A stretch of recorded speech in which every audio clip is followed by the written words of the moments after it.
What's up, YouTube? This is 82 and 0. Welcome back. Today I'm going to talk about Walt Frazier. Now, he was born March 29th, 1945, and he was born in Atlanta, Georgia.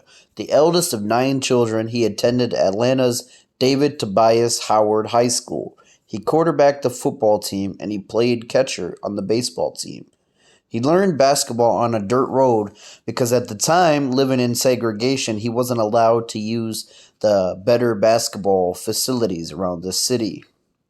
And although he was offered football scholarships, he chose a basketball scholarship at Southern Illinois University. He quoted his reason being that there were no black quarterbacks. Frazier became one of the premier collegiate basketball players in the country. He was named a Division II All-American in 1964 and 1965. As a sophomore in 1965, Frazier led SIU to the NCAA Division II tournament, only to lose in the finals to Jerry Sloan and Evansville Purple Axis 85-82 in an overtime. Now, in 1966, he was academically ineligible for basketball. SIU moved up from Division II to Division I in 1967, and Frazier and SIU won the National Invitation Tournament, beating Marquette University 71-56 in the final and last college game. And it was actually played at the Madison Square Garden in New York, and Frazier was named the most valuable player in the 1967 tournament. Now let's talk about his NBA career. He would be drafted in the first round, the 5th pick of the 1967 draft, and he was selected by the New York Knicks. Now the Knicks during the time, although in the earlier 60s, they had some good players. You know, Willis Reed was already there. They had guys like Walt Bellamy, Johnny Green, but they were never able to get it done, and they weren't necessarily a good team. So when Walt Frazier came to this team, he provided the team what they needed. They needed a strong point guard, a playmaker. And he had a very he eventually took over this team as team captain. Willis Reed was no doubt the best player starting out, but Walt Frazier would eventually take that role as the best player. Now, his rookie season, he put up 9.0 points per game, 4.2 rebounds per game, and 4.1 assists per game. It doesn't sound like much of a rookie campaign, but like I said, he would get better. By the 69-70 season, he'd put up 20.9 points per game, 6.0 rebounds per game, 8.2 assists per game, and this would be the Knicks' first championship. The team went 60-22, and this is right after Bill Russell retired. The season prior, they got bounced by Bill Russell and the Celtics. So this Knicks team was the up-and-coming team of the future, and they delivered. They went all the way to the NBA Finals, where they were matched up against the Los Angeles Lakers. Now, the Lakers had a super team in Wilt Chamberlain, Jerry West, and Elgin Baylor. So a lot of people during the time, they predicted the Lakers were going to win. And theoretically speaking, the Lakers probably should have won. But it was the Knicks' incredible Game 7 performance. So during this time, there was a lot of speculation that Willis Reed wouldn't play because he was going through a knee injury. And all the tabloids, all the newspapers were saying, will Willis Reed play? And he came out of the bubble, or the locker, I should say, and went out onto the court, and the whole place erupted. You know, the fans went nuts. And I think, although Willis Reed didn't play very much in that actual game, and he didn't, contribute a whole lot. I mean, he only had 4 points. It was just the energy he brought that inspired his teammates. And a lot of times they credit Willis Reed as being the savior of this game, and I think it's a factor, but it was Walt Frazier's all-time great performance. He put up 36 points, 7 rebounds, and 19 assists and 4 steals. And he shot 70% from the field goal line. So, and he shot a perfect 12 for 12 free throws. So they won 113-99. It would be the Knicks' first championship. And this team, I consider this team a lot different than the later Knicks championship, because this team had Dick Barnett, Bill Bradley, Dave DeBusschere, but they ended up kind of shaking up their core a little bit. So they couldn't run it back in 71. They would lose to the Baltimore Bullets in 7 games. And in 72, they would lose to the Lakers in the NBA Finals. The Lakers would get their revenge. But by 73, the Knicks would go 57-25. And at this time, they would have 2 new additions that I think were instrumental in their, well, I should say 3 new additions. This time they had Earl Monroe, they had Jerry Lucas, and they had a recently acquired, because Phil Jackson didn't actually play in that first finals. He was injured, so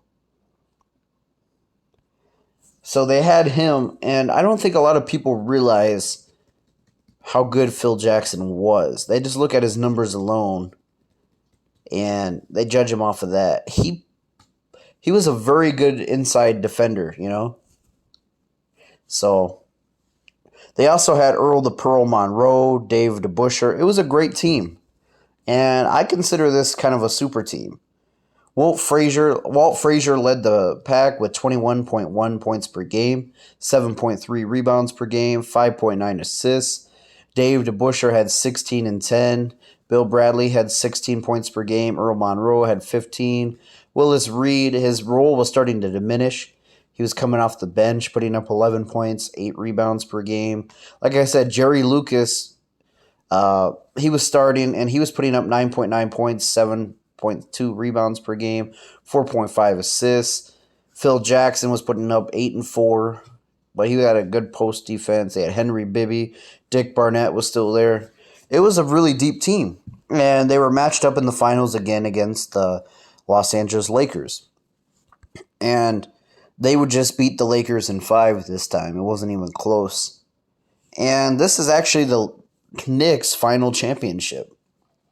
They haven't won one since.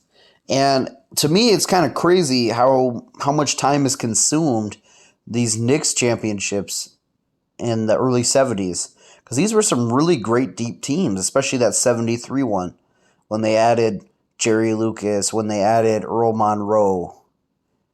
So let's talk about his accolades. He's a 7-time All-Star. He's a 2-time NBA champion. He's a 6-time All-NBA.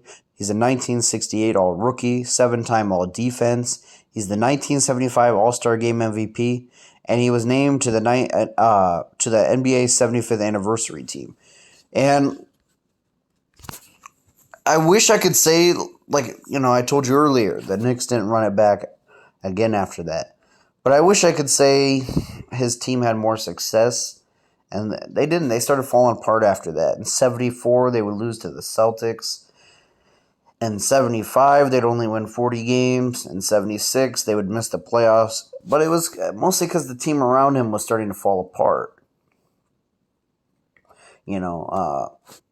Willis Reed was gone by now, and they made other additions. Like, they got Spencer Haywood at one point. Earl Monroe stayed there for a while, but the 75-76 season would be his final All-Star appearance. But the 76-77 season would be his final season with the Knicks. He'd put up 17.4 points per game, 5.3 assists, and 1.7 steals. And he would end up being traded to the Cleveland Cavaliers. So the Cavaliers sent cash compensation to the New York Knicks and in exchange for Walt Frazier. And his nickname was Clyde, which is what I want to get into, how he got that nickname. So when he played in the NBA, he was a very flashy guy. He wore a lot of flashy suits. He had a lot of good style. And to me, he represents the 70s look. And he still kind of dresses like that to this day. But his nickname actually came from a 1967 film called Bonnie and Clyde. It just kind of stuck with him. Because he would always wear a fedora similar to the character in the movie. And after Walt Frazier would retire from the Cavs, he didn't have much luck with the Cavaliers either. The 79-80 season would be his final. After he retired, he would actually have, for a while, he was known as a fashion icon, like I said, but he would have his own sneaker line. The Puma sneakers, the Clyde Fraziers, which is funny because a lot of people I don't think today even realize who Clyde Frazier is, but they wear Pumas. I just find that funny. Today he actually still lives in Harlem, and for a while he had a pretty successful broadcasting career with the New York Knicks. And he is currently a color commentator for telecasts of Knicks games on the MSG network. And in 1996, Frazier was honored to the NBA's 50th anniversary team. As I mentioned, he also made the 75th anniversary team. And in my opinion, he's one of the most forgotten stars in NBA history. And it's really sad to see this because, in my opinion, he's the greatest defensive point guard of all time. He's right up there with Gary Payton. They didn't keep track of steals until the 73-74 season. So we don't know how many total steals he would have had. But in the 74-75 season, he averaged 2.4. So I think it's safe to assume he averaged more than 2 steals per game prior to this. He's a career 18.9 points per game, 5.9 rebounds, 6.1 assists. And that's Walt Frazier's story, or Clyde Frazier as I always call him. Some people, I was talking to one of my friends the other day, he didn't even know that his name was Walt Frazier. He just knew him as Clyde Frazier. And it's just kind of become synonymous, kind of like Magic Johnson's nickname. So that's his story. Let me know what you guys think down below. Thanks for watching.